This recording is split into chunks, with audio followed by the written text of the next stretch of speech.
Iran ಮತ್ತು America. ಯಾವ America Hormuz ಜಲಸಂಧಿಯಲ್ಲಿ ತನ್ನ ಅಧಿಕಾರಿ ವ್ಯಾಪ್ತಿಯನ್ನು ಹೆಚ್ಚಳ ಮಾಡಿಕೊಳ್ಳುವುದಕ್ಕೆ ಪ್ರಯತ್ನವನ್ನು ಪಡ್ತಾ ಇದೆಯೋ, ಯಾವ ಹಾರ್ಮುಜ್ ಜಲಸಂಧಿಯಲ್ಲಿ ತನ್ನ ಒಟ್ಟಾರೆ ದಿಗ್ಬಂಧನವನ್ನು ವಿಧಿಸಿ ಇರಾನನ್ನು ಕಟ್ಟಿ ಹಾಕಬೇಕು ಅಂತ ಆಲೋಚನೆ ಮಾಡ್ತಾ ಇದೆಯೋ, ಯಾವ ಹಾರ್ಮುಜ್ ಜಲಸಂಧಿಯ ಮುಖಾಂತರ ಇರಾನ್ನ ಆರ್ಥಿಕತೆ ಕುಸಿತ ಮಾಡಬೇಕು ಅಂತ ಅಮೆರಿಕದ ಅಧ್ಯಕ್ಷ ಡೊನಾಲ್ಡ್ ಟ್ರಂಪ್ ಪ್ರಯತ್ನವನ್ನು ಪಡ್ತಿದ್ದಾರೋ, ಅದಕ್ಕೆ ತದ್ವಿರುದ್ಧವಾಗಿ ಇವತ್ತು ಇರಾನ್ ಹೇಳ್ತಾ ಇದೆ, ಅಮೇರಿಕನ್ ಸೈನಿಕರನ್ನು ಹುಡುಕಿ ಹೊಡೆದರೆ, ಅವರನ್ನು ತಲೆ ತಂದರೆ ನಿಮಗೆ ಇನಾಮ್ ಕೊಡ್ತೀವಿ, ಬಹುಮಾನವನ್ನು ಕೊಡ್ತೀವಿ ಅಂತ ಬಹುಮಾನವನ್ನು ಘೋಷಣೆ ಮಾಡುವ ಹಂತಕ್ಕೆ ಹೋಗಿದೆ. ಅದರಲ್ಲೂ ವಿಶೇಷವಾಗಿ ಮಹಿಳೆಯರಿಗಾಗಿಯೇ ಪ್ರತ್ಯೇಕವಾದಂತಹ ಬಹುಮಾನವನ್ನು 2 ಪಟ್ಟು ಹಣವನ್ನು ಹೆಚ್ಚಳದ ರೂಪದಲ್ಲಿ ಕೊಡ್ತೀವಿ ಅಂತ ಇರಾನ್ ಇವತ್ತು ಘೋಷಣೆ ಮಾಡಿಕೊಂಡಿದೆ. ಇದೇ ಇರಾನ್ ಈ ಹಿಂದೆ ಸಂಸತ್ತಿನಲ್ಲಿ ಡೊನಾಲ್ಡ್ ಟ್ರಂಪ್ ಅವರ ತಲೆ ಕಡಿದ್ರೆ, ಬೆಂಜಮಿನ್ ನೆತನ್ಯಾಹು ಅವರನ್ನು ಹತ್ಯೆ ಮಾಡಿದರೆ, ಕೊಲೆ ಮಾಡಿದರೆ ಅವರಿಗೆ ಬಹುಮಾನವನ್ನು ಕೊಡ್ತೀವಿ ಅಂತ ತನ್ನ ಸಾರ್ವಜನಿಕ ಮಾಧ್ಯಮಗಳು ಮತ್ತು ಆಯಾ ಜನರ ಬಳಿ ಇರುವಂತಹ ಮೊಬೈಲ್ನ ಮುಖಾಂತರ ಸಂದೇಶಗಳನ್ನು ಕೊಡುವ ಪ್ರಯತ್ನದ ಭಾಗವಾಗಿ ಒಂದು ಪ್ರಚೋದನೆ ಕೊಡೋ ಪ್ರಯತ್ನವನ್ನು ಮಾಡಿತ್ತು.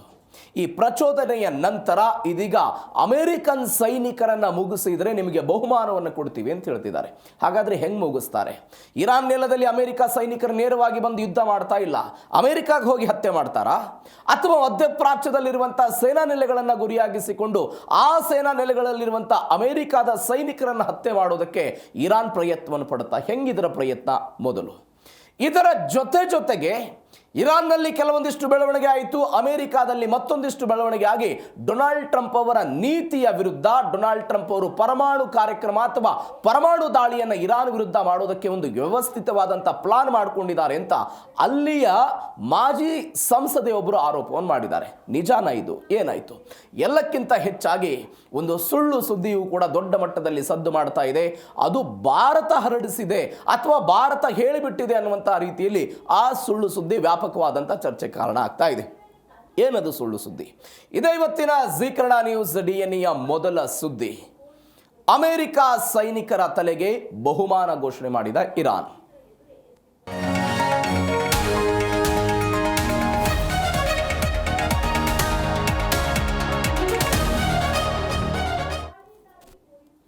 ಇರಾನ್ ಅನ್ನೋ ದೇಶ ಪ್ರತಿಕಾರಕ್ಕಾಗಿ ಕಾಯ್ತಾ ಇರುವಂಥ ದೇಶ. ಅದು ನಾವು ಅನೇಕ ದಿನಗಳಿಂದ ಇದರ ಬಗ್ಗೆ ಚರ್ಚೆ ಮಾಡ್ತಾ ಇದ್ದೀವಿ. ಒಂದು ಪುಟ್ಟ ದೇಶವಾದರೂ ಕೂಡ ರಕ್ಷಣಾತ್ಮಕವಾಗಿ ಪ್ರಾಬಲ್ಯವನ್ನು ಹೊಂದಿರುವಂಥ ಅಮೆರಿಕಾದ ವಿರುದ್ಧ ತನ್ನ ಪಡೆಯನ್ನು, ತನ್ನ ಕದಂಬ ಬಾಹುಗಳನ್ನು ವಿಸ್ತಾರ ಮಾಡ್ತಾ ಅಮೆರಿಕಾವನ್ನು ಹೊಡಿಬೇಕು ಅನ್ನುವ ಕಾರಣಕ್ಕಾಗಿಯೇ ನೀವು ನೇರವಾಗಿ ಬರ್ತೀರಾ, ನಾವು ಎದುರಿಸ್ತೀವಿ. ಮಧ್ಯಪ್ರಾಚ್ಯದ ಮುಖಾಂತರ ಬರ್ತೀರಾ, ನಾವು ಎದುರಿಸ್ತೀವಿ. ಹಾರ್ಮುಜ್ ಜಲಸಂಧಿಯಲ್ಲಿ ನೌಕಾಪಡೆ ತೆಗೆದುಕೊಂಡ್ಬರ್ತೀರಾ, ನಾವು ಎದುರಿಸ್ತೀವಿ.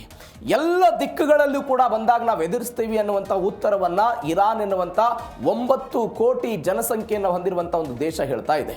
ಅದರ ಮುಂದುವರೆದ ಭಾಗವಾಗಿ ಯಾವ ಇರಾನ್ ಇಷ್ಟು ದಿನಗಳ ಕಾಲ ಕೇವಲ ಟ್ರಂಪ್ ಅವರ ಹತ್ಯೆಗೆ ಅಥವಾ JD ವ್ಯಾನ್ಸ್ ಸೇರಿದಂತೆ ಡೊನಾಲ್ಡ್ ಟ್ರಂಪ್ ಅವರ ಕುಟುಂಬ, ಡೊನಾಲ್ಡ್ ಟ್ರಂಪ್ ಅವರ ಪತ್ನಿ, ಡೊನಾಲ್ಡ್ ಟ್ರಂಪ್ ಅವರ ಮಗನನ್ನು ಹತ್ಯೆ ಮಾಡಿದರೆ ಬಹುಮಾನವನ್ನು ಕೊಡ್ತೀವಿ ಅಂತ ಹೇಳ್ತಾ ಇತ್ತು, ಅದೇ ಇರಾನ್ ಒಂದು ಹೆಜ್ಜೆ ಮುಂದುವರೆದು ಸೈನಿಕರ ಕೊಲೆ ಮಾಡಿದರೆ ನಾವು ಹಣವನ್ನು ಕೊಡ್ತೀವಿ ಅನ್ನುವಂಥ ಹಂತಕ್ಕೆ ಬಂದ್ಬಿಟ್ಟಿದೆ. ಇವೆಲ್ಲದ ನಡುವೆ ಇರಾನ್ ಮೇಲೆ ಪರಮಾಣು ದಾಳಿ ಆಗುತ್ತಾ? ಯಾವ ಪರಮಾಣು ಕಾರ್ಯಕ್ರಮವನ್ನು ಇರಾನ್ ಮಾಡಬಾರ್ದು ಅಂತ ಅಮೆರಿಕ ಬಯಸ್ತಾ ಇದೆಯೋ ಅದೇ ಅಮೆರಿಕ ಇದೀಗ ಇರಾನ್ ವಿರುದ್ಧ ಪರಮಾಣು ದಾಳಿ ಮಾಡಿಬಿಡುತ್ತಾ? 1945ಕ್ಕೆ ಹೋಗ್ಬೇಕಾಗತ್ತೆ ನಾವು. ಹಿರೋಸಿಮಾ, ನಾಗಾಸಾಕಿ ಎನ್ನುವಂಥ ನಗರಗಳ ಮೇಲೆ ಇದೇ ಅಮೆರಿಕಾದವರು ದಾಳಿ ಮಾಡಿದರು. 2 ಲಕ್ಷಕ್ಕೂ ಅಧಿಕ ಜನ ಮೃತಪಟ್ಟರು. ಅದಾದ ನಂತರ ಮತ್ತೊಮ್ಮೆ ಅಮೆರಿಕ ಇಂಥದ್ದೊಂದು ದಾಳಿಯನ್ನು ಇರಾನ್ ವಿರುದ್ಧ ಮಾಡುತ್ತಾ? ಏನಾಗುತ್ತೆ ಹಾಗಾದರೆ? ಎಲ್ಲವನ್ನು ಕೂಡ ಮೊದಲ ಸುದ್ದಿಯಲ್ಲಿ ಡೀಟೇಲ್ ಆಗಿ ನೋಡ್ತಾ ಹೋಗೋಣ. USA ಸಿಬ್ಬಂದಿ ಹತ್ಯೆ ಮಾಡಿದರೆ $30,000 ಕೊಡ್ತೀವಿ ಅಂತ ಇರಾನ್ನವರು ಘೋಷಣೆ ಮಾಡಿಕೊಂಡಿದ್ದಾರೆ. $30,000. ಅಮೆರಿಕದ ಮಿಲಿಟರಿ ಸಿಬ್ಬಂದಿಯನ್ನು ಸೆರೆ ಹಿಡಿಬೇಕು ಅಥವಾ ಅವರನ್ನು ಹತ್ಯೆ ಮಾಡಬೇಕು, ಅಂಥವರಿಗೆ, ಅವರನ್ನು ಹತ್ಯೆ ಮಾಡಿ ಒಪ್ಪಿಸುವವರಿಗೆ ನಾವು ಬಹುಮಾನವನ್ನು ಕೊಡ್ತೀವಿ ಅಂತ. ಇನಾಮು ಅಂತ ಹೇಳಿದ್ರೆ ಬಹುಮಾನ. ಯಾವುದರ ರೂಪದಲ್ಲಿ ಬಹುಮಾನ ಇರುತ್ತೆ? ಅದು ಹಣದ ರೂಪದಲ್ಲಿ ಇರುತ್ತೆ. ಎಷ್ಟು ಕೊಡ್ತಾರೆ? $30,000 ಹಣವನ್ನು ಕೊಡ್ತೀವಿ ಅಂತ ಹೇಳಿದರು ಅವರು. ಇರಾನ್ನ ಸೇನೆಯ ಮಹಾದಂಡ ನಾಯಕ ಅಮೀರ್ ಹತಾಮಿಯಿಂದ ಅಧಿಕೃತವಾದಂಥ ಪ್ರಕಟಣೆ ಬಂತು. $30,000 ಅಂತ ಹೇಳ್ತಿದ್ದಾರೆ. ಅಂದರೆ 5 ಬಿಲಿಯನ್ ಇರಾನಿಯನ್ ತೋಮನ್ ಅಂತ ಕರೀತಾರೆ ಅದನ್ನು. ಆ ಪರಿಪ್ರಮಾಣದಲ್ಲಾಗುತ್ತೆ. ಇದೇ ಕೆಲಸವನ್ನು ಇರಾನಿ ಮಹಿಳೆಯರು ಮಾಡಿದರೆ ದುಪ್ಪಟ್ಟು ಬಹುಮಾನವನ್ನು ಕೊಡ್ತೀವಿ ಅಂತ ಇದೀಗ ಇರಾನ್ನವರು ಘೋಷಣೆ ಮಾಡ್ಕೊಂಡಿರೋದು. ನೋಡಿ, ಇರಾನ್ನ ಸಂಸತ್ತಿನಲ್ಲಿ ಡೊನಾಲ್ಡ್ ಟ್ರಂಪ್ ಹತ್ಯೆ ಮಾಡಿದರೆ $50 ಮಿಲಿಯನ್ ಹಣವನ್ನು ಇನಾಮ್ ರೂಪದಲ್ಲಿ ಜನರಿಗೆ ಕೊಡ್ತೀವಿ ಅಂತ ಡೊನಾಲ್ಡ್ ಟ್ರಂಪ್ ಅವರ ಹತ್ಯೆಗೆ ಅಥವಾ ಅವರ ಕೊಲೆಗೆ ಒಂದು ಪ್ರಚೋದನೆಯನ್ನು ಇರಾನ್ ಅವರು ಕೊಟ್ಟಿದ್ರು. ಒಂದು ಇದೀಗ ಮಿಲಿಟರಿ ಸಿಬ್ಬಂದಿಯನ್ನು ಹತ್ಯೆ ಮಾಡಿದರೆ ಅಥವಾ ಸೆರೆ ಹಿಡಿದು ತಂದು ಕೊಟ್ಟರೆ $30,000 ಬಹುಮಾನವನ್ನು ಕೊಡ್ತೀವಿ ಅಂತ ಹೇಳ್ತಿದ್ದಾರೆ. ಇದು ಪುರುಷರಿಗಾಯಿತು. ಮಹಿಳೆಯರಿಗೆ ಎಷ್ಟು ಕೊಡ್ತಾರಂತೆ? 30ರ ಡಬಲ್ $60,000 ಹಣವನ್ನು ನಿಮಗೆ ಇನಾಮು ರೂಪದಲ್ಲಿ ಕೊಡ್ತೀವಿ ಅಂತ ಸೇನಾ ಮುಖ್ಯಸ್ಥ ಅಮೀರ್ ಹತಾಮಿ ಹೇಳಿಕೆ ಕೊಡೋ ಪ್ರಯತ್ನವನ್ನು ಮಾಡಿದರು. ಇದರ ಮುಂದುವರೆದ ಭಾಗ ಏನು ಅಂತ ಹೇಳಿದರೆ, ಒಂದು ಸ್ಟೆಪ್ ಮುಂದೆ ಹೋಗಿದೆ ಇರಾನ್. ಅಮೆರಿಕಾದ ಸೈನಿಕರನ್ನು ಕೊಲ್ಲೋದಕ್ಕೆ ಬಳಸುವಂತಹ ಆಯುಧಗಳನ್ನು ಇರಾನ್ ಸರ್ಕಾರ ಅದರ ಮೂಲ ಬೆಲೆಗಿಂತ ದುಪ್ಪಟ್ಟು ಬೆಲೆಗೆ ಖರೀದಿಸಿ ಅದನ್ನು ಮ್ಯೂಸಿಯಂ ರೂಪದಲ್ಲಿ ಮಾಡಿ ಮ್ಯೂಸಿಯಂನಲ್ಲಿ ತೆರೆದಿರ್ತೀವಿ, ಅವರಿಗೆ ಬದಲಾದಂಥ ಆಯುಧವನ್ನು ಕೊಡ್ತೀವಿ ಅಂತ ಇರಾನ್ ಅವರು ಘೋಷಣೆ ಮಾಡಿಕೊಂಡಿದ್ದಾರೆ. ಇದರ ಅರ್ಥ ಏನು? ಯಾವ ಆಯುಧದ ಮುಖಾಂತರ ಇರಾನ್ ಸೈನಿಕರನ್ನು ಹತ್ಯೆ ಮಾಡಲಾಗಿರುತ್ತೋ ಆ ಆಯುಧವನ್ನು ಮ್ಯೂಸಿಯಂನಲ್ಲಿಟ್ಟು ನೋಡಿ, ರಕ್ಷಣಾತ್ಮಕವಾಗಿ ಪ್ರಾಬಲ್ಯ ಸಾಧಿಸಿದಂಥ ದೇಶದ ಸೈನಿಕರನ್ನು ನಮ್ಮ ದೇಶದ ಪ್ರಜೆಗಳ ಹತ್ಯೆ ಮಾಡಿದ್ದಾರೆ ಅಂತ ಮುಂದಿನ ಪೀಳಿಗೆಗೆ ತೋರಿಸಿ ಧಾರ್ಮಿಕವಾಗಿ ದೇಶಾಭಿಮಾನವಾಗಿ ಅವರನ್ನು ಒಗ್ಗೂಡಿಸುವ ಪ್ರಯತ್ನದ ಭಾಗವಾಗಿ ಒಂದು ಮ್ಯೂಸಿಯಂ ತೆರೀತಾರೆ ಎನ್ನುವಂಥ ಸುದ್ದಿಗಳು ಕೂಡ ಇರಾನ್ನಿಂದ ಬರ್ತಾ ಇದೆ. ನಾನು ಅವಾಗಲೇ ಹೇಳಿದೆ, ಒಂದು ಪ್ರಶ್ನೆ ಕಾಡುತ್ತೆ. ಅಮೆರಿಕಾದ ಸೈನಿಕರು ಇವತ್ತು ಇರಾನ್ನ ನೆಲದಲ್ಲಿ ಇಲ್ಲ, ಯಾಕಂದರೆ ನೇರವಾಗಿ ಯುದ್ಧವನ್ನು ಮಾಡ್ತಾ ಇಲ್ಲ. ಹಾಗಾದರೆ ಎಲ್ಲಿರುವ ಸೈನಿಕರನ್ನು ಹೊಡಿಬೇಕು? ಅದು ಮಧ್ಯಪ್ರಾಚ್ಯದ ಬೇರೆ ಬೇರೆ ಸೇನಾ ನೆಲೆಗಳಲ್ಲಿ ಕಾರ್ಯನಿರ್ವಹಿಸ್ತಾ ಇರುವಂಥ ಅಮೆರಿಕನ್ ಸೈನಿಕರನ್ನು ಹೊಡಿಬೇಕು ಅನ್ನೋದು ಒಂದು. ಎರಡನೇದ್ದು, ಪರ್ಷಿಯನ್ ಗಲ್ಫ್, ಓಮನ್ ಗಲ್ಫ್ ಮತ್ತು ಹಾರ್ಮುಜ್ ಜಲಸಂಧಿಯಿಂದ ಈ ಅಮೆರಿಕಾದ ನೌಕಾಪಡೆಗಳೇನಿದೆ ಆ ನೌಕಾಪಡೆಗಳು ಸಂಪೂರ್ಣವಾಗಿ ಹೊರ ಹೋಗಬೇಕು ಎನ್ನುವಂಥ ಎಚ್ಚರಿಕೆ ಕೊಡೋದರ ಭಾಗವಾಗಿ ಆ ಸೈನಿಕರಿಗೆ ಇಂಥದ್ದೊಂದು ಸಂದೇಶವನ್ನು, ಎಚ್ಚರಿಕೆಯನ್ನು ಇರಾನ್ನ ಸೇನಾ ಮಹಾದಂಡ ನಾಯಕರು ಕೊಟ್ಟಿದ್ದಾರೆ ಎನ್ನುವಂಥ ವಿಶ್ಲೇಷಣೆಗಳಾಗ್ತಾ ಇದೆ. ನೋಡಿ, 2020ರ ಅವಧಿಯಲ್ಲಿ ಅಫ್ಘಾನಿಸ್ತಾನದಲ್ಲಿ ಅಮೆರಿಕ ಮತ್ತು ತಾಲಿಬಾನ್ ನಡುವೆ ಪೈಪೋಟಿ ಆಯಿತು. ಅವತ್ತು ಯಾರು ಈ ರೀತಿಯಾಗಿ ಇನಾಮ್ ಘೋಷಣೆ ಮಾಡಿದ್ರು? ರಷ್ಯಾ ಅಮೆರಿಕನ್ ಸೈನಿಕರನ್ನು ಹೊಡೆದ್ರೆ ನಿಮಗೆ ಬಹುಮಾನ ಕೊಡ್ತೀವಿ ಅಂತ ಅವತ್ತು ರಷ್ಯಾ ಹೇಳಿತ್ತು. ಅದಾದ ನಂತರ ಮತ್ತೊಂದು ಬೆಳವಣಿಗೆ ನೋಡಿ, ನೀವು ಅಂತಾರಾಷ್ಟ್ರೀಯ ನಿಯಮಗಳನ್ನು ತೆಗೆದುಕೊಂಡ್ರೆ ಈ ರೀತಿಯಾಗಿ ಒಂದು ಅಧಿಕೃತವಾಗಿರುವಂಥ ದೇಶದ ವಿರುದ್ಧ, ಆ ದೇಶದ ಸೈನಿಕರ ವಿರುದ್ಧ ಈ ರೀತಿಯಾಗಿ ಇನಾಮ್ ಘೋಷಣೆ ಮಾಡೋದಕ್ಕೆ ಸಾಧ್ಯ ಇಲ್ಲ. ಆದರೆ ಇರಾನ್ ಧಾರ್ಮಿಕತೆಯನ್ನು ಫಾಲೋ ಮಾಡುವಂಥ ದೇಶ, ಯಾವುದೇ ನಿಯಮಗಳನ್ನು ನಾವು ಫಾಲೋ ಮಾಡಲ್ಲ ಅಂತ ಹೇಳ್ತಾರೆ ಅವರು. ಈ ಕಾರಣಗಳಿಗಾಗಿ ಪತ್ವಾದ ಮುಖಾಂತರ ಎಲ್ಲವನ್ನ ಹೊರಡಿಸೋ ಪ್ರಯತ್ನವನ್ನು ಮಾಡ್ತಾರೆ, ಅದನ್ನು ನಂಬ್ತಾರೆ ಅಂತ. ಎಲ್ಲಕ್ಕಿಂತ ಹೆಚ್ಚಾಗಿ ಈ ಆದೇಶದಲ್ಲಿ ನೀವೊಂದು ಸಣ್ಣದೊಂದು ಬದಲಾವಣೆ ಗಮನಿಸಬೇಕು. ಏನದು? ಪುರುಷರಿಗಿಂತ ಡಬಲ್ ಹಣವನ್ನು ಕೊಡ್ತೀವಿ ಅಂತ. ಯಾಕೆ? ನಾನು ಅನೇಕ ಬಾರಿ ಹೇಳಿದ್ದೀನಿ, ಹಿಜಾಬ್ ವಿರುದ್ಧ, ಅಲ್ಪಸಂಖ್ಯಾತ ಧಾರ್ಮಿಕ ಕಾನೂನುಗಳ ವಿರುದ್ಧ ಡಿಸೆಂಬರ್ 2025ರಲ್ಲಿ ಅಲ್ಲಿಯ ಮಹಿಳೆಯರು ಅನೇಕ ಜನ ಹೋರಾಟ ಮಾಡಿದ್ರು, ಬೀದಿಗಿಳಿದಿದ್ರು. ಅಯತಲ್ಲಾ ಅಲಿ ಖಮೇನಿ ವಿರುದ್ಧ ದೊಡ್ಡ ಮಟ್ಟದ ಪ್ರತಿಭಟನೆ ಮಾಡಿದ್ರು. ಆ ಮಹಿಳೆಯರನ್ನು ವಿಶ್ವಾಸಕ್ಕೆ ತೆಗೆದುಕೊಳ್ಳುವುದಕ್ಕೆ ಯಾವ ಡೊನಾಲ್ಡ್ ಟ್ರಂಪ್ ಮಹಿಳೆಯರು ಅಮೆರಿಕದ ಪರ ಇದ್ದಾರೆ, ಖಮೇನಿ ವಿರುದ್ಧ ಇದ್ದಾರೆ ಎನ್ನುವಂಥ ಒಂದು ವಿಶ್ಲೇಷಣೆ ಮಾಡೋ ಪ್ರಯತ್ನವನ್ನು ಮಾಡಿದಾರಲ್ಲ, ಅದನ್ನು ತಮ್ಮ ತೆಕ್ಕೆಗೆ ತೆಗೆದುಕೊಂಡು ಇಡೀ ದೇಶದ ಮಹಿಳೆಯರೇನಿದ್ದಾರೆ ಅವರು ಅಮೆರಿಕದ ವಿರುದ್ಧ ಇದ್ದಾರೆ, ಅವರ ಮುಖಾಂತರ ನಿಮ್ಮನ್ನು ಹತ್ಯೆ ಮಾಡೋ ಪ್ರಯತ್ನ ಆಗಬಹುದು ಎನ್ನುವಂಥ ಒಂದು ಸಂದೇಶವನ್ನು ಕೊಡೋದಕ್ಕೆ ಮಹಿಳೆಯರಿಗೆ ಒಂದು ಪ್ಲಸ್ ಪಾಯಿಂಟ್ ಅಂತ ಇದನ್ನು ವಿಶ್ಲೇಷಣೆ ಮಾಡಲಾಗ್ತಾ ಇದೆ. ನೋಡೋಣ ಏನಾಗುತ್ತೆ ಅಂತ. ಇದರ ಜೊತೆಗೆ ಮತ್ತೊಂದು ಬೆಳವಣಿಗೆ ಏನಾಗಿದೆ ಅಂತ ಹೇಳಿದ್ರೆ, ಡೊನಾಲ್ಡ್ ಟ್ರಂಪ್ ಕನಸಿನ ಪ್ರಾಮಿಸ್ಡ್ ಲ್ಯಾಂಡ್ ಅಂತ. ಪ್ರಾಮಿಸ್ಡ್ ಲ್ಯಾಂಡ್ ಅನ್ನೋದು ಈ ಹಿಂದೆ ಅಮೆರಿಕಾದ ಅಧ್ಯಕ್ಷರಾಗಿದ್ದಂಥ ಬರಾಕ್ ಒಬಾಮಾ ಅವರ ಆತ್ಮಕಥೆ. ಅದು ಪ್ರಾಮಿಸ್ಡ್ ಲ್ಯಾಂಡ್ ಅಂತ ಸ್ವಲ್ಪ ವಿಶ್ಲೇಷಣೆ ಇದೆ ಇಲ್ಲಿ. ಈ ಪ್ರಾಮಿಸ್ಡ್ ಲ್ಯಾಂಡ್ನಲ್ಲಿ ಅನೇಕ ಅಂಶಗಳನ್ನು ಉಲ್ಲೇಖ ಮಾಡಲಾಗಿದೆ. ಏನೇನು ಅನೇಕ ಅಂಶಗಳು? ಅಮೆರಿಕ ಯಾವಾಗ ಆರ್ಥಿಕತೆಯಿಂದ ಕುಸಿದು ಹೋಯಿತು, ಯಾವಾಗ ಯುದ್ಧದ ಮುಖಾಂತರ ಅಮೆರಿಕ ಹಾನಿಯನ್ನು ಅನುಭವಿಸಿತು, ಅಮೆರಿಕ ಅನ್ನುವಂತಹ ಒಂದು ದೇಶ ಹೇಗೆ ಬಲಿಷ್ಠವಾಗಿ ಇವತ್ತು ಗಟ್ಟಿಯಾಗಿ ನಿಂತಿದೆ, ಯಾವೆಲ್ಲ ಸಮಸ್ಯೆಗಳು ಅಮೆರಿಕಾದಲ್ಲಿತ್ತು, ಏನು ಎತ್ತ ಅನ್ನೋದ್ರ ಬಗ್ಗೆ ಬರಾಕ್ ಒಬಾಮಾ ಅವರು ಈ ಪುಸ್ತಕದಲ್ಲಿ ವಿವರಣೆ ಕೊಡೋ ಪ್ರಯತ್ನವನ್ನು ಮಾಡಿದ್ದಾರೆ. ಅಮೆರಿಕ ಅನ್ನುವಂಥದ್ದು ಸಂಪೂರ್ಣವಾಗಿ ಪರಿಪೂರ್ಣವಾದಂಥ ದೇಶ ಅಲ್ಲ. ಇದು ನಿರಂತರವಾಗಿ ಸುಧಾರಿಸ್ತಾ ಇರುವಂಥ, ಉನ್ನತ ಆದರ್ಶಗಳತ್ತ ಸಾಗ್ತಾ ಇರುವಂಥ ಒಂದು ದೇಶ, ಒಂದು ಭೂಮಿ ಅಂತ ಹೇಳ್ತಾರೆ. 2008ರಲ್ಲಿ ಆದಂಥ ಆರ್ಥಿಕ ಹಿಂಜರಿತದ ಸವಾಲು ಬಗ್ಗೆ ಹೇಳಿದ್ದಾರೆ. ಒಬಾಮಾ ಕೇರ್ ಒಂದು ವಿಮೆ ಬಗ್ಗೆ ಅದರಲ್ಲಿ ಉಲ್ಲೇಖ ಮಾಡಲಾಗಿದೆ. 2011ರಲ್ಲಿ ಒಸಾಮಾ ಬಿನ್ ಲಾಡನ್ ಅವರ ಹತ್ಯೆ ಬಗ್ಗೆ ಎಲ್ಲವೂ ಕೂಡ ಆಗ್ತಾ ಬಂತು. ಈ ಬುಕ್ನಲ್ಲಿ ಏನು ಹೇಳಲಾಗಿದೆ ಅಂತ ಹೇಳಿದರೆ, ಟ್ರಂಪ್ ಅವ್ರಿಗೆ ಹೆಂಗೆ ಕನೆಕ್ಟಿವಿಟಿ ಆಗುತ್ತೆ ನೋಡಿ ನೀವು. ಜಾಗತಿಕ ಒಕ್ಕೂಟ, ಅಂತಾರಾಷ್ಟ್ರೀಯ ನಿಯಮ, ಮುಕ್ತ ರಾಜತಾಂತ್ರಿಕ ಮಾತುಕತೆಗಳ ಮೇಲೆ ಅಮೆರಿಕ ಅನ್ನುವಂಥ ಒಂದು ದೇಶ ನಂಬಿಕೆಯನ್ನು ಇಡುತ್ತೆ ಅಂತ ಬರಾಕ್ ಒಬಾಮಾ ಅವರು ತಮ್ಮ ಆತ್ಮಕಥೆಯಲ್ಲಿ ಬರೆದರು. ಆದರೆ ಇದಕ್ಕೆ ತದ್ವಿರುದ್ಧವಾಗಿ ಡೊನಾಲ್ಡ್ ಟ್ರಂಪ್ ಅವರು ಹೇಳ್ತಾ ಇರೋದು, ಅದನ್ನು ಯಾವುದರ ಮುಖಾಂತರ? ಹಾರ್ಮುಜ್ ಜಲಸಂಧಿ ನಮ್ಮ ವ್ಯಾಪ್ತಿಗೆ ಸೇರುತ್ತೆ, ನಾವು ಅದರಲ್ಲಿ ಅಧಿಕಾರ ಚಲಾವಣೆಯನ್ನು ಮಾಡ್ತೀವಿ ಎನ್ನುವಂಥ ಹೇಳಿಕೆಯನ್ನು ಇದೀಗ ಅವರು ಕೊಡೋ ಪ್ರಯತ್ನವನ್ನು ಮಾಡಿದರು. ಈ ಪ್ರಾಮಿಸ್ಡ್ ಲ್ಯಾಂಡ್ ಅನ್ನೋ ಪುಸ್ತಕದಲ್ಲಿ ಒಬಾಮಾ ಅವರು ಬರೀತಾರೆ, ಈ ಜಾಗತಿಕವಾಗಿ ಸಂಬಂಧವನ್ನು ಗಟ್ಟಿಟ್ಕೊಳ್ಬೇಕು ಅನ್ನುವ ಕಾರಣಕ್ಕಾಗಿಯೇ ಇರಾನ್ ವಿರುದ್ಧ ಹೇರಿದ್ದಂತಹ ಅಥವಾ ಇರಾನ್ ವಿರುದ್ಧ ಒಂದು ಒಪ್ಪಂದವನ್ನು ಮಾಡಿಕೊಳ್ಳುವ ಪ್ರಯತ್ನದ ಭಾಗ ಮಾಡಿದ್ವಿ, ಯುದ್ಧವನ್ನು ನಾನು ಮಾಡಲಿಲ್ಲ ಅಂತ ಬರಾಕ್ ಒಬಾಮಾ ಅವರು ಹೇಳಿದರು. ನೀವು ಅಮೆರಿಕದ ಇತಿಹಾಸದಲ್ಲಿ 2 ನೀತಿಗಳನ್ನು ನೋಡ್ಬೋದು ನಾವು. ಒಂದು ಯಾವುದು? ಕ್ರುಸೇಡರ್ ಸ್ಟೇಟ್ ಅಂತ ಕರೀತಾರೆ. ಕ್ರುಸೇಡರ್ ಸ್ಟೇಟ್ ಅಂತ ಏನು ಹೇಳಿದರೆ, ಜಾಗತಿಕವಾಗಿ ಎಲ್ಲೇ ಯುದ್ಧ ಆಗಲಿ, ಅದು ಉಕ್ರೇನಲ್ಲಿ ನಡೆಯಿತೋ, ಭಾರತದಲ್ಲಿ ನಡೆಯಿತೋ, ಪಾಕಿಸ್ತಾನದಲ್ಲಿ ನಡೆಯಿತೋ, ಇರಾನ್ನಲ್ಲಿ ನಡೆಯಿತೋ, ಎಲ್ಲೇ ನಡೀಲಿ, ಅಮೆರಿಕ ಅಲ್ಲಿ ಜಾಗತಿಕವಾಗಿ ಹಸ್ತಕ್ಷೇಪವನ್ನು ತೋರಿಸೋದು, ಇದೊಂದು ನೀತಿ ಇದೆ. ಯಾವುದದು? ಕ್ರುಸೇಡರ್ ಸ್ಟೇಟ್ ಅಂತ ಕರೀತಾರೆ. ಇನ್ನೂ ಒಂದು ನೀತಿ ಇದೆ, ಅದು ಪ್ರಾಮಿಸ್ಡ್ ಲ್ಯಾಂಡ್ ಅಂತ ಮತ್ತೊಂದು ನೀತಿ. ಅದು ಯಾವ ಡೊನಾಲ್ಡ್ ಟ್ರಂಪ್ ಅವರು ಇವತ್ತು ಪ್ರಾಮಿಸ್ಡ್ ಲ್ಯಾಂಡ್ ಬಗ್ಗೆ ಮಾತನಾಡ್ತಿದಾರಲ್ಲ, ಅದು 2ನೇ ನೀತಿ. ಏನು ಹೇಳ್ತಾ ನೀತಿ? ತನ್ನ ದೇಶದ ಆರ್ಥಿಕತೆ, ಸುರಕ್ಷಿತ ಗಡಿ ಮತ್ತು ರಾಷ್ಟ್ರೀಯ ಸಾರ್ವಭೌಮತ್ವಕ್ಕೆ ಆದ್ಯತೆ ಕೊಡುವಂತಹ ನೀತಿ ಯಾವುದು ಅಂತ ಹೇಳಿದ್ರೆ ಅದು promised land. Promised land. Donald Trump ಅವರು ಯಾವುದಕ್ಕೆ ಆದ್ಯತೆ ಕೊಡಬೇಕಾಗಿತ್ತು ಅಥವಾ ಯಾವುದಕ್ಕೆ ಆದ್ಯತೆ ಕೊಡ್ತಿದ್ದಾರೆ? ಕ್ರುಸೇಡರ್ ಸ್ಟೇಟ್ಗೆ ಆದ್ಯತೆಯನ್ನು ಕೊಡ್ತಿದ್ದಾರೆ. ಬಟ್ ಬೇಸಿಕಲಿ ಡೊನಾಲ್ಡ್ ಟ್ರಂಪ್ ಅವರ ಆಲೋಚನೆ ಹೆಂಗಿರಬೇಕು? ಅದು ಪ್ರಾಮಿಸ್ಡ್ ಲ್ಯಾಂಡ್ನ ಮುಖಾಂತರ ಆಗಿರಬೇಕು. ಅಮೆರಿಕ ಫಸ್ಟ್ ನೀತಿ ಅನ್ನುವಂಥ ನೀತಿಯನ್ನು ಡೊನಾಲ್ಡ್ ಟ್ರಂಪ್ ಅವರು ಪದೇ ಪದೇ ಹೇಳ್ತಾ ಇರ್ತಾರೆ. America make once again great ಅನ್ನೋದು ಡೊನಾಲ್ಡ್ ಟ್ರಂಪ್ ಅವರ ಒಂದು ಆಲೋಚನೆ. ಅದರ ಭಾಗವಾಗಿ ಎಲ್ಲೆಲ್ಲಿ ಜಾಗತಿಕವಾಗಿ ಯುದ್ಧಗಳು ಆಗ್ತಾ ಹೋಗುತ್ತೋ ಆ ಯುದ್ಧಗಳಲ್ಲಿ ಹಸ್ತಕ್ಷೇಪವನ್ನು ತೋರಿಸುವ ಪ್ರಯತ್ನವನ್ನು ಮಾಡ್ತಾ ಇದ್ದಾರೆ. ಅದರ ಭಾಗವಾಗಿ ಹಾರ್ಮುಜ್ ಜಲಸಂಧಿಯ ಭಾಗವಾಗಿ ಇದೀಗ ಅದನ್ನೇ ಹೇಳ್ತಾ ಇದ್ದಾರೆ, ನಾವು ಹಾರ್ಮುಜ್ ಜಲಸಂಧಿಯನ್ನು ನಿಯಂತ್ರಣ ಮಾಡ್ತೀವಿ ಅಂತ. ಈ ಹೇಳಿಕೆ ಮೊದಲ ಬಾರಿ ಬಂದದ್ದಲ್ಲ, 1 ವಾರಗಳಿಂದ ಅದನ್ನು ನಾವು ಗೋಡೆ ಕಟ್ಟಿದ್ದೀವಿ, ಉಕ್ಕಿನ ಕೋಟೆ, ಈ ಎಲ್ಲ ಹೇಳಿಕೆಗಳನ್ನು ಕೊಡ್ತಾ ಬಂದ್ರಲ್ಲ. ಈ 2 ನೀತಿಗಳು ಹೇಗೆ ಅದ್ರ ಬದಲಾಗುತ್ತೆ, ಅದು ಬರಾಕ್ ಒಬಾಮಾ ಅವರ ಆತ್ಮಕಥೆಯಲ್ಲಿ ಹೆಂಗೆ ಉಲ್ಲೇಖ ಆಗಿತ್ತು ಅನ್ನೋದ್ರ ಬಗ್ಗೆ ಒಂದು ವಿವರಣೆ ಇದು.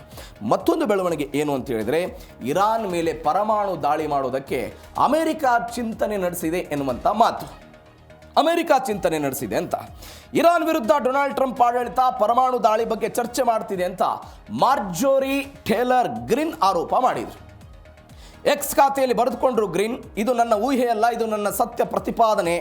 ಅಮೆರಿಕ ಗುಪ್ತಚರ ಇಲಾಖೆಯ ವರದಿಯನ್ನು ನಿರ್ಲಕ್ಷಿಸಿ ಇಸ್ರೇಲ್ ಮಾತಿಗೆ ಇವರೆಲ್ಲ ಮರಳಾದರು ಅಂತ ಟೀಕಿಸುವ ಪ್ರಯತ್ನವನ್ನು ಮಾಡಿದ್ದಾರೆ. ಮಾಜಿ ಸಂಸದರಿವರು, ರಿಪಬ್ಲಿಕನ್ ಪಕ್ಷದ ನಾಯಕಿ ಮಾರ್ಜೋರಿ ಟೇಲರ್ ಗ್ರೀನ್ ಟ್ರಂಪ್ ಅವರ ವಿರುದ್ಧ ಎಲ್ಲ ಮಾತನಾಡಿದರು. ಟ್ರಂಪ್ ಆಡಳಿತ ಇರಾನ್ ವಿರುದ್ಧ ಪರಮಾಣು ಶಸ್ತ್ರಾಸ್ತ್ರಗಳನ್ನು ಬಳಸುವಂಥ ಕುರಿತಂತೆ ಉನ್ನತ ಮಟ್ಟದ ಕಾರ್ಯತಂತ್ರ ಸಭೆಗಳನ್ನು ಮಾಡ್ತಾ ಇದೆ. ನಾನು ಇದು ಕೇವಲ ಊಹೆ ಮಾಡ್ತಿಲ್ಲ, ಸತ್ಯ ಇದು, ನನಗೆ ಖಚಿತವಾಗಿ ಎಲ್ಲ ತಿಳಿದುಬಿಟ್ಟಿದೆ, ಇದು ಶುದ್ಧ ದುಷ್ಟತನವಾಗಿದೆ ಅಂತೆಲ್ಲ ಹೇಳಿದರು. ಟ್ರಂಪ್ ಸರ್ಕಾರ ಪರಮಾಣು ಅಸ್ತ್ರಗಳನ್ನು ಬಳಸುವ ನಿಯಮಾವಳಿಗಳ ಮಿತಿಯನ್ನು ಕಡಿಮೆ ಮಾಡುವಂತಹ ನಿಟ್ಟಿನಲ್ಲಿ ಆಲೋಚನೆಯನ್ನು ಮಾಡ್ತಾ ಇದೆ ಅಂತ ಹೇಳಿದರು.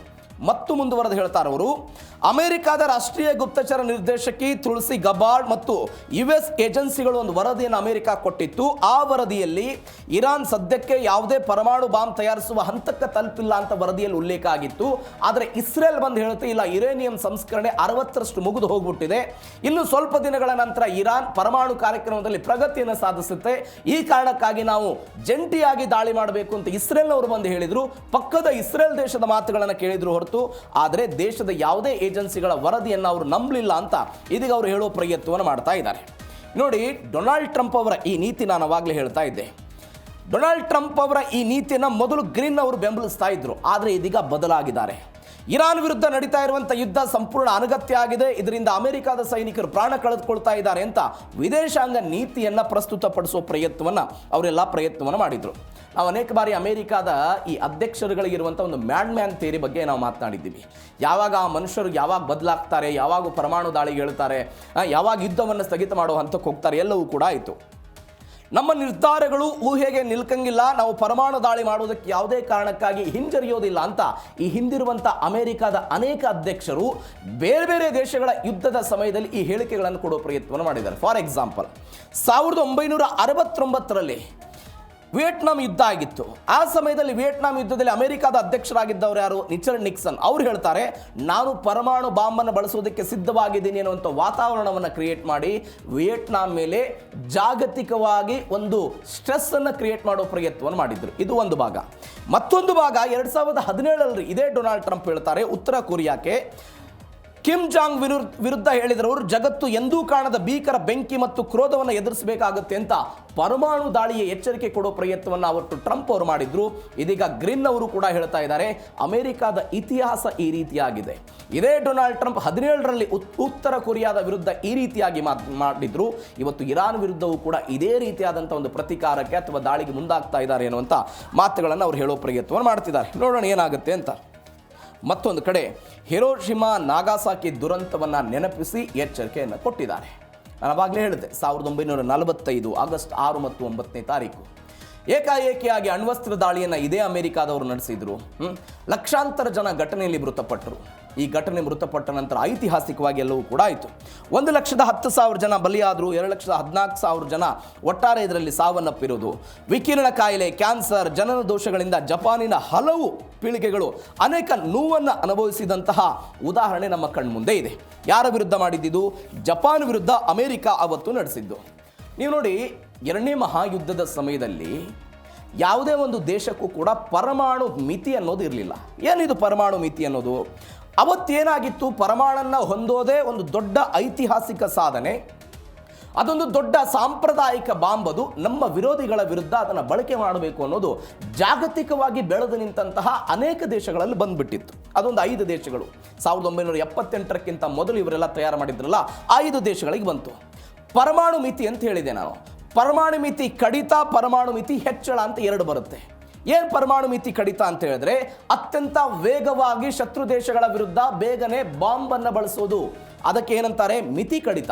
ಯಾವುದೊಂದು ಸಣ್ಣ ಪುಟ್ಟ ಯುದ್ಧ ಆಗುತ್ತೆ. ಈಗ ಇರಾನ್ ವಿರುದ್ಧ ಯುದ್ಧ ಆಗ್ತಾ ಇದೆ, 5-6 ತಿಂಗಳು ಆಗ್ತಾ ಬಂತು. ಆ ಇರಾನ್ ವಿರುದ್ಧ ಯುದ್ಧವನ್ನು ಸ್ಥಗಿತ ಮಾಡಬೇಕು ಅನ್ನುವ ಕಾರಣಕ್ಕಾಗಿ ಪರಮಾಣುವನ್ನು ಬಳಸೋ ಹೆದರಿಕೆ ಹಾಕೋ ಪ್ರಯತ್ನ, ಇದು ಒಂದು ಭಾಗ. ಪರಮಾಣು ಮಿತಿ ಹೆಚ್ಚಳ ಕೊನೆಯ ಹಂತದ ತನಕ ನಾವು ಕಾದ್ ನೋಡೋಣ. ಕಾದ್ ನೋಡಿದ ನಂತರ ಏನಾಗುತ್ತೆ ಅನ್ನುವಂಥ ಈ 2 ಸಂಗತಿಗಳಿದೆಯಲ್ಲ, ಆ 2 ಸಂಗತಿಗಳ ಪೈಕಿ ಡೊನಾಲ್ಡ್ ಟ್ರಂಪ್ ಮೊದಲ ಸಂಗತಿಯನ್ನು ಆಯ್ಕೆ ಮಾಡಿಕೊಂಡಿದ್ದಾರೆ ಅನ್ನುವಂಥ ಸುದ್ದಿಗಳು ಬರ್ತಾ ಇದೆ. ನೋಡಿ, 1950ರಿಂದ 53 ತನಕ ಕೊರಿಯಾ ಯುದ್ಧ ಆಯಿತು. ನೀವು ಉತ್ತರ ಕೊರಿಯಾ, ದಕ್ಷಿಣ ಕೊರಿಯಾ, ನಾನು ಆಮೇಲೆ ಬರ್ತೀನಿ ಆ ಸ್ಟೋರಿಗೆ. ಈ ಯುದ್ಧದ ಸಮಯದಲ್ಲಿ ಏನಾಗುತ್ತೆ ಅಂತ ಹೇಳಿದ್ರೆ, ಅಮೆರಿಕದ ಜನರಲ್ ಒಬ್ಬರು ಇರ್ತಾರೆ, ಡಾಗ್ಲಸ್ ಮ್ಯಾಕಾರ್ಥರ್ ಅಂತ. ಅವ್ರು ಹೇಳಿದರು, ಪರಮಾಣು ಬಾಂಬನ್ನು ಬಳಕೆ ಮಾಡೋದಕ್ಕೆ ನಮಗೆ ಅವಕಾಶವನ್ನು ಕೊಡಬೇಕು ಅಂತ. ಆಗ ಅಮೆರಿಕದ ಅಧ್ಯಕ್ಷರು ಹೇಳಿದ್ರು, ಇಲ್ಲ ನಾನು ಕೊಡಲ್ಲ ಅಂತ. ಮತ್ತೊಂದು ಯುದ್ಧದಲ್ಲಿ ಬರ್ತಾರೆ, ಕ್ಯೂಬಾ ಕ್ಷಿಪಣಿ ಬಿಕ್ಕಟ್ಟಾಗುತ್ತೆ 1962ರಲ್ಲಿ. ಆ ಸಮಯದಲ್ಲಿ ಆ ಯುದ್ಧ ಎಲ್ಲಿ ಹಂತಕ್ಕೆ ಹೋಗ್ಬಿಡುತ್ತೆ ಅಂತ ಹೇಳಿದ್ರೆ, ಪರಮಾಣು ದಾಳಿಯ ಭೀತಿಗೆ ಹೋಗ್ಬಿಡುತ್ತೆ. ಅವತ್ತು ಕೂಡ ಅಮೆರಿಕ ತನ್ನ ನೀತಿಯನ್ನು ಸಡಲಿಕೆ ಮಾಡೋ ಪ್ರಯತ್ನವನ್ನು ಮಾಡಲ್ಲ. ಆದರೆ ಈ ಒಟ್ಟಾರೆ ಬೆಳವಣಿಗೆಯಿಂದ ನಾವು ಏನು ನೋಡಬಹುದು ಅಂತ ಹೇಳಿದ್ರೆ, ಇವತ್ತಿನ ತನಕ ರಷ್ಯಾ, ಚೀನಾ ಮತ್ತು ಅಮೆರಿಕಾದಂಥ ಬಲಿಷ್ಠ ದೇಶಗಳು ಈ ಪರಮಾಣು ವಿಚಾರದಲ್ಲಿ ತಮ್ಮ ಗುಟ್ಟೇನು ಅನ್ನೋದನ್ನು ಬಹಿರಂಗವಾಗಿ ಈ ತನಕವೂ ಕೂಡ ಹೇಳಿಕೊಳ್ಳೋ ಪ್ರಯತ್ನವನ್ನು ಮಾಡಿಲ್ಲ. ಹೀಗಾಗಿ ಅಮೆರಿಕದ ಮೇಲೆ ಸ್ವಲ್ಪ ಭಯ ಇದ್ದಂತೆ ಕಾಣಿಸ್ತಾ ಇದೆ. ಮತ್ತೊಂದು ಕಡೆ ಭಾರತದ ಫೇಕ್ ನ್ಯೂಸ್ ಸಂಚಲನ ಸೃಷ್ಟಿಯಾಗಿರೋ ಘಟನೆ, ಸಂಚಲನ ಸೃಷ್ಟಿಯಾಯಿತು. ಭಾರತದ ಅನಾಮಧೇಯ ಎಕ್ಸ್ ಖಾತೆಯಿಂದ ಇರಾನ್ ಬಾಂಬ್ ತಯಾರು ಮಾಡ್ತಾ ಇದೆ ಎನ್ನುವಂಥ ನಕಲಿ ಪೋಸ್ಟನ್ನು ಹರಿಬಿಡಲಾಯಿತು. ಇರಾನ್ ಕಮಾಂಡರ್ ಅಹ್ಮದಿ ವಹೀದಿ ಫೋಟೋ ಮತ್ತು ಮಶ್ರೂಮ್ ಕ್ಲೌಡ್ನ AI ಚಿತ್ರವನ್ನು ಬಳಸಿ ಇಂಥದ್ದೊಂದು ಪೋಸ್ಟ್ ಮಾಡೋ ಹಂತಕ್ಕೆಲ್ಲ ಹೋಗಲಾಯಿತು. ಇರಾನ್ ಪರಮಾಣು ಆಕಾಂಕ್ಷೆ ಕೈ ಬಿಡಲ್ಲ ಅನ್ನುವಂಥದ್ದೊಂದು ಸುಳ್ಳು ಸುದ್ದಿ ವಿಶ್ವದಲ್ಲಿ ಭಾರಿ ಸಂಚಲನಕ್ಕೆ ಎಲ್ಲ ಕಾರಣವಾದಂಥ ಪ್ರಕರಣ ಇದು. ಈ ನಕಲಿ ಪೋಸ್ಟನ್ನು ಆಧರಿಸಿ ಇಸ್ರೇಲ್ ಮಾಧ್ಯಮಗಳು ವರದಿಯನ್ನು ಮಾಡಿತು. ಭಾಷಣದಲ್ಲಿ ಉಲ್ಲೇಖ ಮಾಡಿದರೆ ಇದು ಬೆಂಜಮಿನ್ ನೆತನ್ಯಾಹು ಎಲ್ಲ. ಟ್ರಂಪ್ ಆಡಳಿತದ ವಿಶ್ವಸಂಸ್ಥೆ ರಾಯಭಾರಿ ಮೈಕ್ ವಾಲ್ಟ್ ಮತ್ತು ಸೆನೆಟರ್ ರಿಕ್ ಸ್ಕಾಟ್ ರೀ ಎಲ್ಲ ಇದನ್ನೆಲ್ಲ ಶೇರ್ ಮಾಡೋ ಪ್ರಯತ್ನ ಆಯಿತು. ಆದರೆ ಇದೊಂದು ಸುಳ್ಳು ಸುದ್ದಿ ಅನ್ನೋದು ತನಿಖೆಯಲ್ಲಿ ಬಯಲಾಗ್ತಾ ಇದ್ದಂತೆ ಇದೆಲ್ಲ ಪೋಸ್ಟ್ ಎಲ್ಲ ಡಿಲೀಟ್ ಆಯಿತು. ಅಂದರೆ ಯುದ್ಧದ ಸಮಯದಲ್ಲಿ ಈ ರೀತಿಯಾಗಿ ಸುಳ್ಳು ಸುದ್ದಿ ಇತ್ಯಾದಿ ಹರಡಿ ಇರಾನ್ ಬಾಂಬ್ ತಯಾರು ಮಾಡ್ತಾ ಇದೆ ಎನ್ನುವಂತಹ ಒಂದು ಪೋಸ್ಟನ್ನೆಲ್ಲ ಮಾಡಲಾಗಿತ್ತು. ಒಂದು ಅನಾಮಧೇಯ ಖಾತೆ ಇದು. ಆ ಖಾತೆಯಲ್ಲಿ ಈ ಎಲ್ಲ ಬೆಳವಣಿಗೆಗಳಾದ ನಂತರ ಆದಂಥ ಬೆಳವಣಿಗೆ ಇದು. ಇರಾನ್ನ ಕಮಾಂಡರ್ ಅಹ್ಮದ್ ವಹೀದಿ ಮತ್ತು ಮಶ್ರೂಮ್ ಕ್ಲೌಡ್ನ ಒಂದು AI ಚಿತ್ರವನ್ನು ಬಳಕೆ ಮಾಡಿಕೊಂಡು ಎಲ್ಲ ಬೆಳವಣಿಗೆಗಳಾಯಿತು. ಇದೇ ಫೋಟೋವನ್ನು ಇಟ್ಕೊಂಡು ಇಸ್ರೇಲ್ನವರು ಒಂದು ವರದಿ ಮಾಡೋ ಪ್ರಯತ್ನವನ್ನು ಮಾಡಿದರು.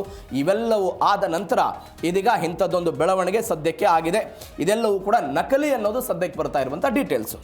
ಇನ್ನು ಕೊನೆಯ ಬೆಳವಣಿಗೆ, ಮೊದಲ ಸುದ್ದಿಯಲ್ಲಿ US ಇರಾನ್ ಸಮರ ರಾಜತಾಂತ್ರಿಕ ಬಿಕ್ಕಟ್ಟು ಆಗ್ತಾ ಇದೆ. ಏನು ರಾಜತಾಂತ್ರಿಕ ಬಿಕ್ಕಟ್ಟು?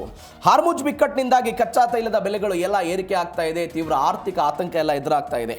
ಹೌತಿ ಬಂಡುಕೋರರು ದಾಳಿ ಮಾಡ್ತಿದ್ದಾರೆ. ಎಲ್ಲಿ? ಕೆಂಪು ಸಮುದ್ರದಲ್ಲಿ ದಾಳಿ ಮಾಡ್ತಾ ಇರೋದಕ್ಕೆ ಸೌದಿ ಅರೇಬಿಯಾದ ತೈಲ ರಫ್ತಾಗ್ತಾ ಇಲ್ಲ.